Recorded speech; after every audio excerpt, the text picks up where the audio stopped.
সম্পর্ক গাঢ় করবেন কিভাবে, এই নিয়ে আজকের ভিডিও। আমি লুৎফর রহমান রয়েছে আপনাদের সাথে। আমাদের সম্পর্কগুলো বেশিরভাগ ক্ষেত্রে নির্ভর করে পরিবারের কর্তার উপর, তার মন মর্জি, মুড বা ইচ্ছার উপর।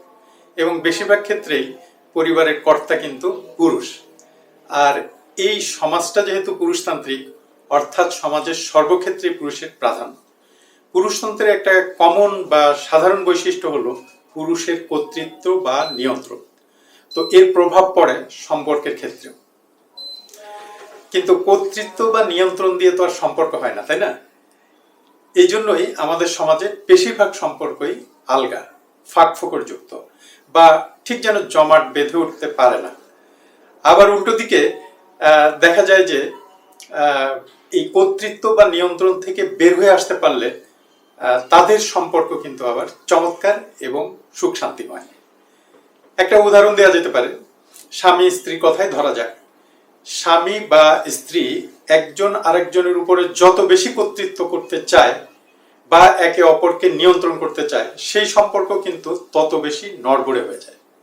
নড়বড়ে হতে হতে এক সময় একেবারে মৃত হয়ে যায়। তখন সম্পর্ক আর সম্পর্ক থাকে না, মৃত সম্পর্ক বয়ে নিয়ে বেড়ায়। এবং লোকলজ্জার ভয়ে, সামাজিকতার কারণে এই সম্পর্ক টেনে নিয়ে যেতে বাধ্য হয়। আমাদের আশেপাশে এমন উদাহরণ কিন্তু ভুরি ভুরি। আবার সন্তান অভিভাবকের সম্পর্ক দেখলে দেখা যায় বাবা মা সন্তানের উপর এমন কর্তৃত্ব করে যে তাদের মধ্যেও সম্পর্ক আর স্বাভাবিক থাকে না। ভালোবাসার পরিবর্তে ক্ষোভ জন্ম নেয় উভয়ের প্রতি। সম্পর্ক আর সম্পর্ক থাকে না, কিন্তু শুধু বাধ্য হয়ে দায়িত্ব পালন করে। এর ফলাফল দেখা যায় পরবর্তীতে সন্তান যখন স্বনির্ভর হয়, তখন বাবা মার প্রতি অবহেলা দেখাতে থাকে। এমন ঘটনা কিন্তু মিডিয়া খুললেই চোখে পড়ে। তাহলে এইসব সম্পর্ক গাঢ় করা যায় কিভাবে? আচ্ছা, সম্পর্ক নিয়ে আমাদের আরেকটি ভিডিও রয়েছে, চাইলে দেখে নিতে পারেন। প্রথম পদক্ষেপ হলো কর্তৃত্ব করা থেকে বের হয়ে আসতে হবে। একে অপরকে নিয়ন্ত্রণ করার যে মানসিকতা, তা থেকে বের হয়ে আসতে হবে। একে অপরের প্রতি যে নির্ভরশীল বা পারস্পরিক নির্ভরশীলতার বিষয়টি, এইটাকে কিন্তু গুরুত্ব দিতে হবে।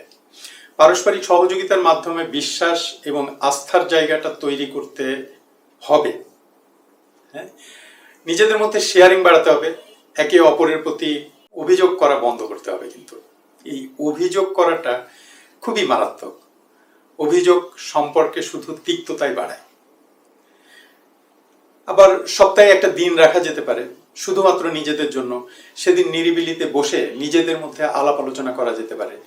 গত সপ্তাহে নিজেদের সম্পর্ক কেমন ছিল তা নিয়ে খোলা মন নিয়ে আলোচনা করা যেতে পারে। প্রয়োজনে মার্কিংও করা যেতে পারে, কিন্তু যে গত সপ্তাহে আমাদের যে সম্পর্ক, সেখানে 10-এর মধ্যে কত দেয়া যায়। আবার আগামী সপ্তাহে কোন কোন ক্ষেত্রে আরো ভালো করা যায়, সেই বিষয়গুলো চিহ্নিত করা যেতে পারে। এভাবে শেয়ারিং এর মাধ্যমে সম্পর্ক কিন্তু আরো গাঢ় করার উদ্যোগ নেওয়া যেতে পারে। আবার নিজেদের ভুল ত্রুটিকে কাটিয়ে ওঠার জন্য এ ধরনের শেয়ারিং কিন্তু খুবই কার্যকরী। ধরেন সপ্তাহে একটা দিন কিছুটা সময় সন্তানের সাথে কাটানো যাবে নাকি, এবং একেবারে খোলা মন নিয়ে আলোচনার মাধ্যমে নিজেদের ভুল ত্রুটিগুলো শুধরে নেবার সুযোগ নেওয়া যেতে পারে। এমন উদ্যোগ কিন্তু খুব ম্যাজিকের মতোই কাজ করে সম্পর্ক গভীর করার ক্ষেত্রে। যদি ক্ষমতা বলয় থেকে বের হয়ে আসা যায়, তবে এটি কাজ করবেই, এটা নিশ্চিতভাবে বলা যায়। কেননা সম্পর্ক শুধু ভালোবাসার জায়গা, ক্ষমতা প্রয়োগের নয়।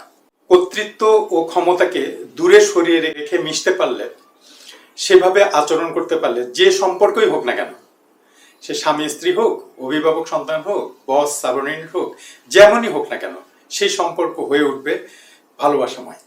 কাজে ক্ষমতাকে সরিয়ে রাখুন, নিয়ন্ত্রণ করার মানসিকতা দূরে ঠেলে দিন এবং সম্পর্ককে গাঢ় করে তুলুন। আজ তাহলে এ পর্যন্তই। ভালো থাকুন, সুস্থ থাকুন।